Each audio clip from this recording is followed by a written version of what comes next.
Aujourd'hui, on va parler de plusieurs victimes. On va commencer par Enzo. Alors au début, j'ai cru que j'en avais déjà parlé. Parce que j'ai vu Enzo, 20 ans, etc. Mais on a déjà parlé d'Enzo. Un blanc, blond, etc. Sauf que non. Le Enzo, il avait 15-16 ans. Et l'autre Enzo, il avait 16-17 ans. Et puis j'avais vu, ouais, il s'est fait planter devant le parking d'une boîte de nuit, etc. On a déjà parlé de ça. Mais non. C'est Nicolas, le copain de Thomas, qui s'est fait planter aussi devant une boîte de nuit. Et du coup, ce Enzo, 20 ans, s'est également fait planter devant une boîte de nuit. L'assaillant lui a asséné plusieurs coups de couteau alors qu'il n'y avait eu aucune altercation entre les deux individus. Et là, il y a un petit article dans le journal. Fait divers. Incompréhension après la mort de Enzo, 20 ans.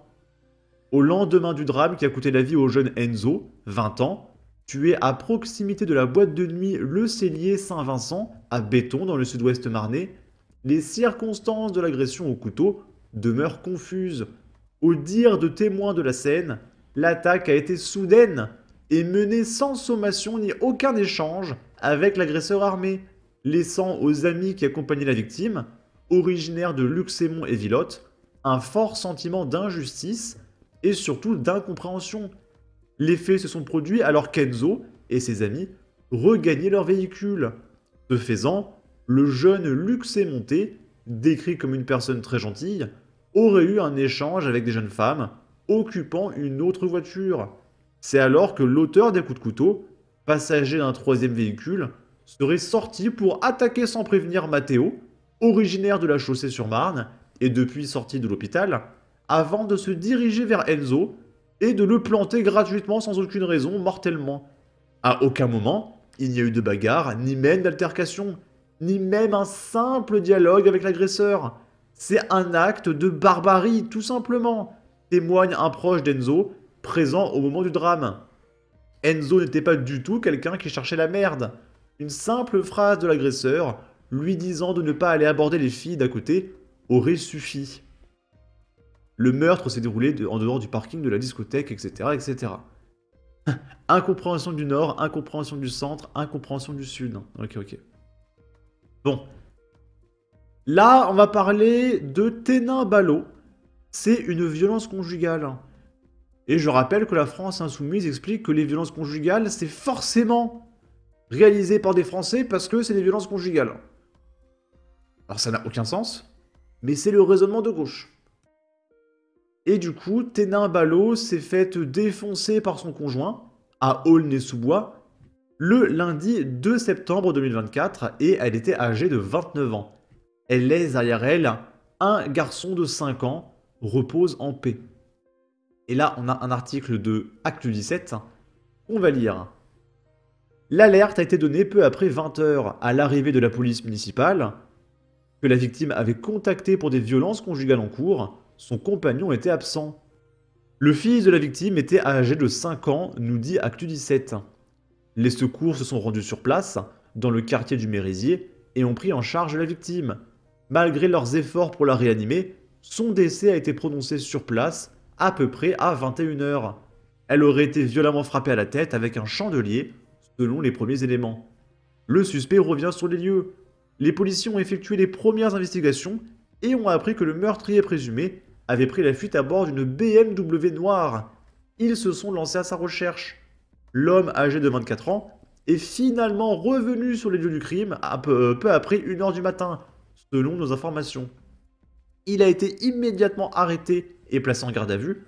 Une enquête a été ouverte du chef d'homicide conjugal et confiée au service départemental de police judiciaire de la Seine-Saint-Denis. S'agissant du gamin, le protocole féminicide a été activé, impliquant une prise en charge du mineur à l'hôpital pendant 3 jours afin d'évaluer la situation et décider des suites, précise le parquet. Parce que, évidemment, déjà le gamin n'a plus de maman, et ensuite le papa était un fou furieux. Donc tu peux pas laisser le gamin sous sa protection. Donc là, le gamin, il faut le mettre dans un foyer et puis il va être orphelin. Hein. Selon une source proche de l'affaire, le suspect avait été interrogé le 15 octobre dernier par les enquêteurs du commissariat de Sevran dans le cadre d'une enquête ouverte pour violence intrafamiliale. Donc c'est pas la première fois.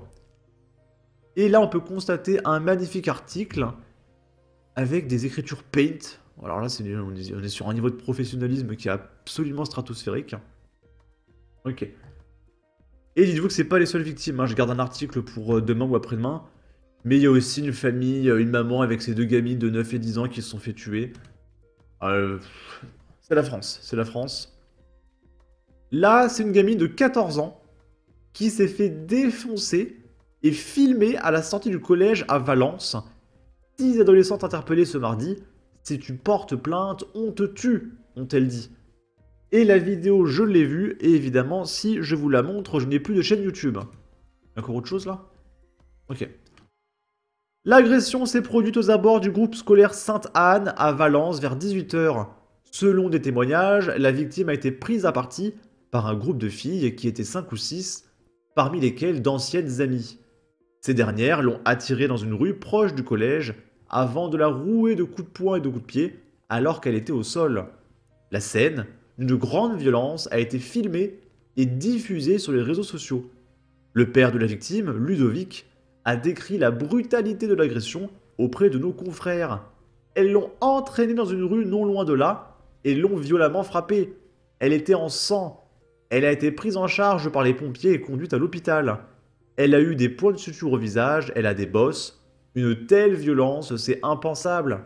C'est une passante qui a retrouvé l'adolescente blessée et qui a donné l'alerte. Si tu portes plainte, on te tue. Cette agression ferait suite à un différend antérieur entre la victime et le groupe de jeunes filles. Selon le père de la collégienne, elles auraient reproché à sa gamine d'avoir déposé plainte après une précédente altercation. Ma fille avait déjà été menacée il y a quelques semaines. J'ai cru qu'on pouvait régler les choses par le dialogue. J'avais appelé la maman de l'une des filles en question pour lui dire qu'il fallait que ça se calme. Ludovic a également évoqué les menaces reçues par sa gamine. Une amie de ma gamine a tenté de me contacter hier soir, juste avant l'agression, car elle avait appris sûrement par les réseaux sociaux ce qui se préparait. J'ai donc appelé l'une des gamines qui parlait d'agression, une ancienne amie de ma fille, qui m'a dit qu'elle ne lui ferait rien. Le lendemain matin, le père de famille a déposé plainte avec sa gamine pour violence aggravée. Elle a été menacée de mort. On lui a dit « Si tu portes plainte, on te tue », a-t-il confié. Il affirme que d'autres élèves auraient subi les intimidations de la part de ces adolescentes qui se croient intouchables.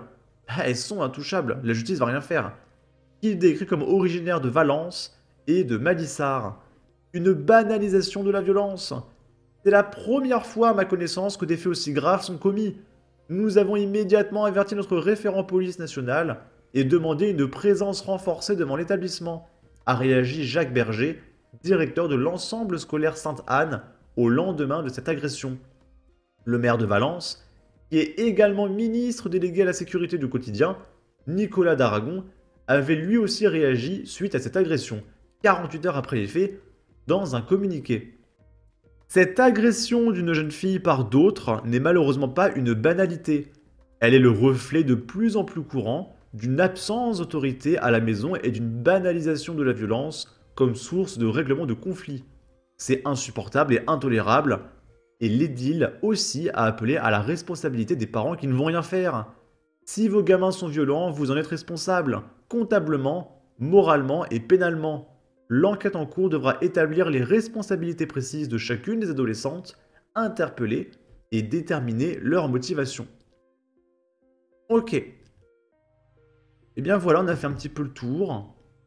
N'hésitez pas à donner votre avis, votre opinion, à partager, liker, commenter, ça aidera au référencement de la vidéo sur YouTube. Abonnez-vous, suivez-moi sur Twitter, prenez soin de vous, salut!